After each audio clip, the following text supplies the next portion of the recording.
안녕하십니까. 여의도 24시입니다. 이번 시간에도 유승민에 대해서 얘기를 해보겠습니다. 유승민이 오늘 본격적으로 최초로 이제 이 40 총선판에 얼굴을 들이밀었습니다. 이것과 관련해서 얘기를 하지 않을 수가 없습니다.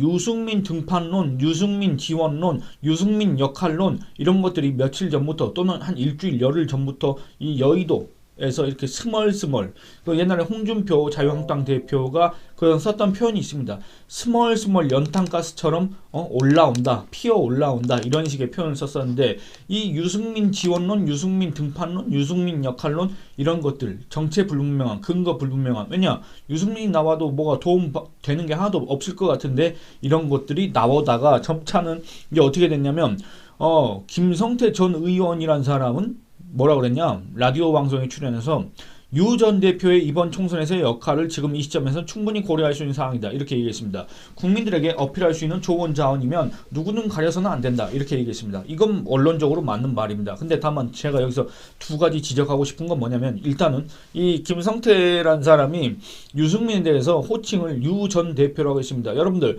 유승민이라는 사람이 국민의힘 또는 국민의힘 전신인 미래통합당 또는 그 전신인 뭡니까? 새누리당, 자유한국당 그리고 새누리당 또는 그 전에 한나라당 이런 데에서 대표라는 그런 직함을 달고 활동한 적이 있습니까? 물론 그 새누리당 시절에는 원내대표라는 그런 직함이 있긴 했지만 당 대표 이런 식의 직함은 없었지 않습니까? 유 전 대표라는 건 대체 뭘 뜻하겠습니까?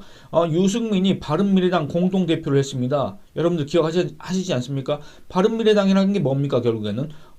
자기 당 대통령 탄핵시키고 나가서 개보신당 만들고 바른정당 만들고 그 바른정당이 안철수 국민의당과 합쳐서 합당을 했을 때 그게 바로 바른미래당 아닙니까? 그 바른미래당의 직함이 바로 유승민 공동대표인데 이 김성태라는 사람도 그때 당시에 개보신당 바른정당까지 같이 갔던 사람인데 이 사람이 유승민을 향해서 지금 국민의힘에 있는 사람인데 유 전 대표 이러는 걸 보면서 이 사람들은 아직 뭔가 그 바른정당이라는 그 일종의 보이지 않는 끈으로 계속 묶여 있는 거 아닌가 일단 이런 생각이 들었습니다. 그렇기 때문에 유승민 역할론, 유승민 지원론, 유승민 등판론을 계속 얘기하는 거 아닌가 그런 생각도 들었습니다. 그리고 그 전에 이 언론에 통해서 국민의힘 관계자니 무슨 국민의힘 무슨 의원이니 이런 식으로 해서 유승민이 나와야 된다. 유승민이 나와야 중도층 표심을 끌어안을 수 있다. 이렇게 주장했던 자들도 역시 이 유승민 또는 김성태 이런 자들과 함께 바른정당, 개보신당, 바른미래당, 마지막까지는 새로운 보수당 이런 거를 같이 따라다녔던 자들이거나 또는 그 밑에서 뭔가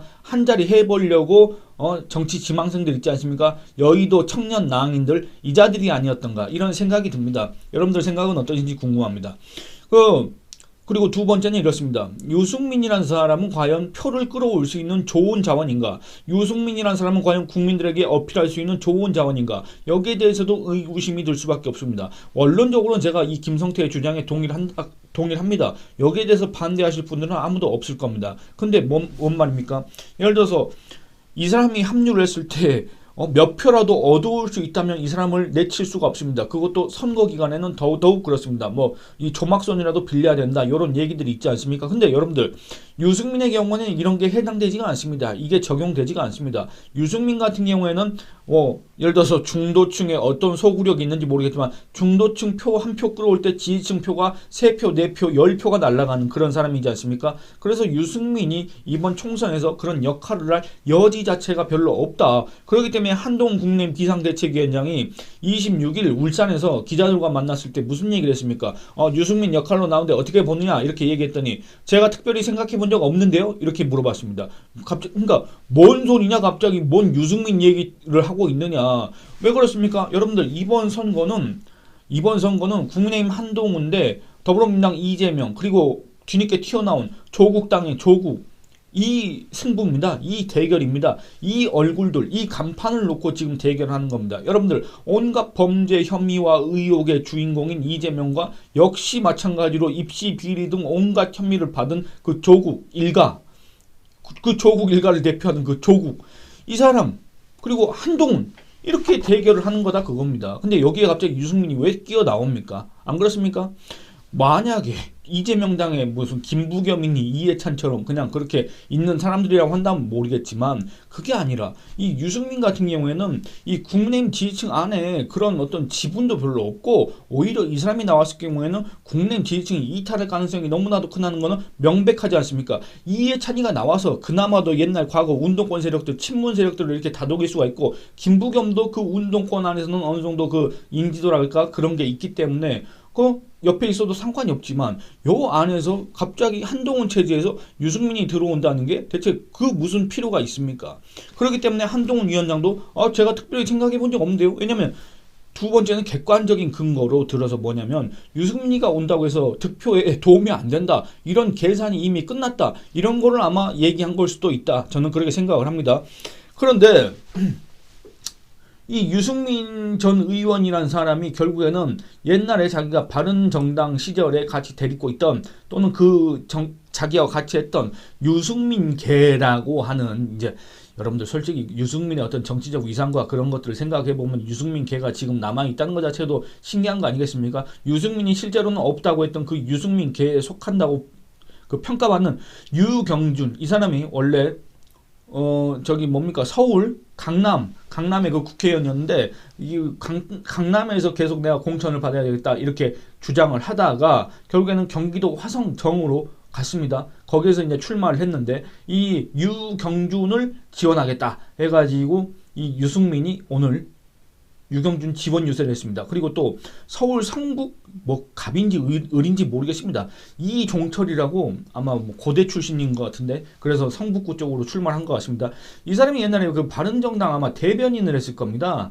그래서 이 유승민이가 또 이종철을 또 지원한다 뭐 이런 식으로 이제 기사가 나왔는데 이런 것들을 보면서 참 유승민이라는 사람도 소위 말해서 뭐 낄 때 끼고 빠질 때는 빠지는 이런 어떤 그런 거를 눈치를 잘 모르는구나 이런 생각이 들었습니다.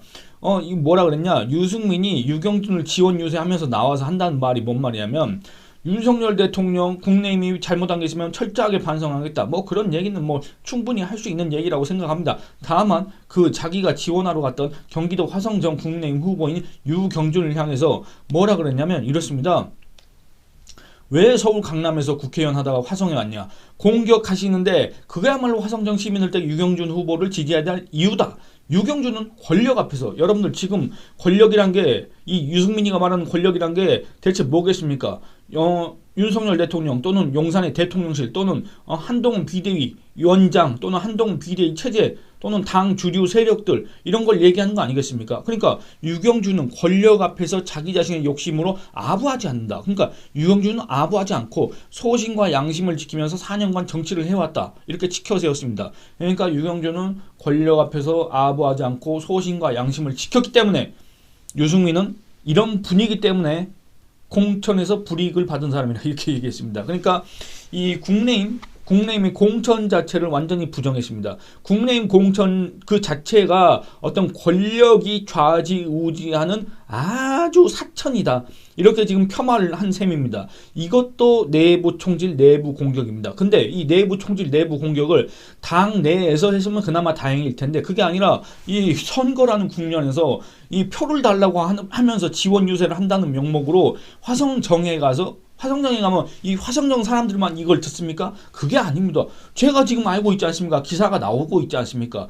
뻔히 기사가 될 걸 알면서 이 유경준이는 권력 앞에서 소신과 양심을 지키다가 4년 동안 그런 정치를 했는데 결국에는 공천에서 불이익을 받은 사람이다. 이렇게 얘기를 했다 그겁니다. 여러분들 근데 제가 묻고 싶은 게 뭐냐면 유경준이라고 아십니까? 유경준이 어떤 사람인지 아십니까? 저는 이 사람의 뭐 가족관계나 이 사람이 국회의원 했다, 뭐 통계청장 했다 이 정도는 알겠는데 이 사람이 국회의원 하면서 어떻게 소신과 양심을 지켰는지 아십니까? 근데 유승민은 자기 쪽 사람이라서 그런가? 아니면 뭐 이 사람이 뭔지 모르겠습니다. 내막을 모르겠습니다. 그런데 그냥 대놓고 국내임 공천에 대해서 여러분들 설사 문제가 있고 불만족스러운 부분이 있다고 하더라도 우리하고는 다른 사람입니다. 분명히 유승민은 분명히 국내임 소속이고 국내임 안에서 그래도 그 이름이 꽤 있는 사람이고 국내임 전신 정당들에서는 국회의원까지 했던 사람입니다. 원내대표까지 했습니다. 그리고 지스스로 탄핵의 강을 넘어야 된다 계속 얘기를 하면서 국내임으로 다시 미래통합당으로 다시 들어왔지 않습니까? 근데 지금도 이런 소리를 하고 있다 그겁니다. 그 전에는 윤석열 대통령을 엄청 공격하고 무슨 2023년 12월까지 내가 결단을 하겠다. 마치 자기가 유승민 당을 만들겠다는 식으로 그렇게 얘기했다가 지금 선거 국면에서 그것도 이제 선거운동 첫날에 이런 소리를 하고 있습니다.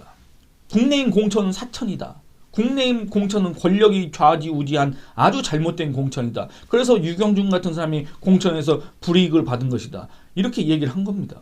여러분들 어떻게 생각하십니까? 그러니까 이런 것들을 보면은 참 이 유승민이라는 사람은 정말 이 관찰자인 저 그리고 국내임 지지층이 대다수일 걸로 판단되는 여러분들보다도 뭔가 현재 이 시국을 이 전국을 보는 어떤 그런 판단 능력이 그렇게 썩 좋지는 않다. 이런 생각이 들 수밖에 없습니다. 그런데 유승민이가 이제 또 뭐라 그러냐면 이렇습니다. 후보들에게 힘이 될 수 있다면 요청이 오는 후보들에 한해 적극적으로 돕겠다. 이렇게 얘기를 합니다. 그러니까 아까 뭐 성북의 뭐 이종철 이런 사람도 아마 요청을 하지 않았겠습니까? 그러니까 이런 사람들을 돕겠다.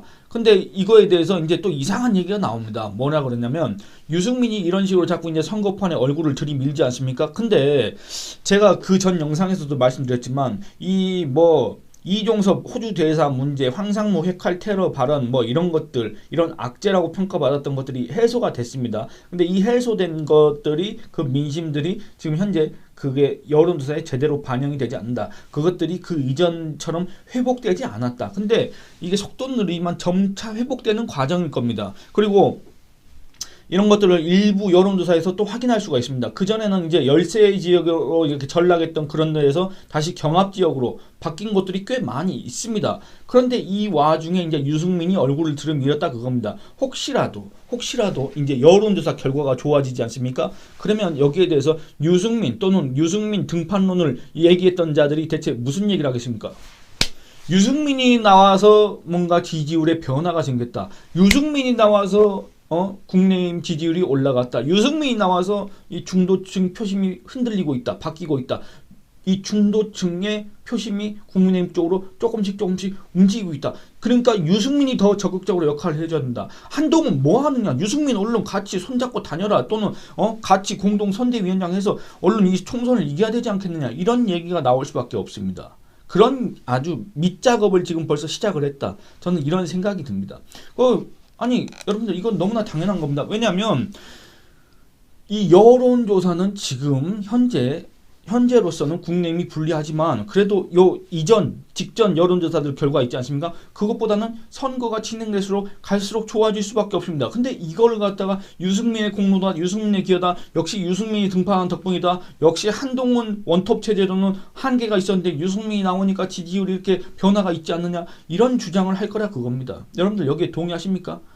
결국에는 그게 뭐냐면, 그렇게 해서 만약에 유승민이 정말 전면적으로 요청이 오는 후보에 한해서가 아니라 전면적으로 등장을 한다면 여러분들 국내힘이 이번 총선에서 이길 수 있겠습니까? 이기는 건커녕 아마 거의 진짜 제가 어제는 미래통합당의 그 정도 성적보다는 한참 좋은 성적을 거둘 수도 있다 이렇게 전망을 했지만, 유승민이 만약에 그렇게 활동을 하게 될 경우에는 정말 이 보수 내지는 우파의 표심이 아주 대대적으로 이탈할 수밖에 없다. 그럼 국민의힘이 어디서 이기냐 그겁니다. 안 그렇습니까? 유승민이 들어온다고 해서 중도표를 갖고 온다는 보장도 없으며, 유승민이 등장한다고 해서 그동안에 국민의힘을 지지하지 않던 사람들이 갑자기 국민의힘에 관심을 갖고 국민의힘을 지지할 리도 없으며, 유승민이 온다고 해서 그전까지 유승민을 싫어하던 사람들이 유승민을 용인하고 인정하고 유승민을 국민의힘의 소속으로서, 유승민을 국민의힘의 선대위원장으로서 인정하고 그 사람이 이렇게 같이 활동을 하고 다닌다는 그걸 갖다가 이렇게 열렬히 환영할 수 있겠느냐 그겁니다. 이 세 가지 다 여러분들 딱 생각하셨을 때도 안 되지 않습니까? 불가능하지 않습니까? 이런 얘기들이 근데 자꾸 나오고 있다 그겁니다. 이런 식으로 자꾸 유승민을 이번 총선을 통해서 끼워 넣고 결국에는 어떻게 됩니까? 이번 총선이 이기든 지든 어떻게 되겠습니까? 이 총선 결과를 놓고 다음 당권 그게 이제 또 결정될 거 아니겠습니까? 그 판에 또 유승민을 집어넣으려고 유승민을 집어넣으면 어떻게 됩니까? 또 결국에는 이준석이하고 또 합칠 거 아니겠습니까? 이런 아주 치밀한 작업들이 벌써 진행되고 있다. 이런 것들을 짐작할 수 있는 그런 정황들이 그런 징후들이 여러 군데서 지금 나타나고 있다. 이런 말씀을 드리고 싶습니다. 물론 여러분들의 지금 최대 관심사는 대체 어디가 이길 것이냐, 국민의힘이 이길 것이냐, 더불어민주당이 이길 것이냐, 한동훈이 웃을 것이냐, 이재명이가 웃을 것이냐 이런 걸 관심사로 두고 계시겠지만 오늘 이 시점에서 제가 말씀드리고 싶은 거는 바로 이 선거, 이 치열한 선거 경쟁의 이면에는 이렇게 움직이는 사람들도 있다. 이렇게 선거 이후를 준비하는 사람들도 있다. 이렇게 한동훈 체제의 빈틈을 비집고 들어가려고 하는 자들이 아직도 이렇게 남아있다. 이거를 말씀드리고 싶습니다. 이 영상은 이만 줄이겠습니다. 감사합니다.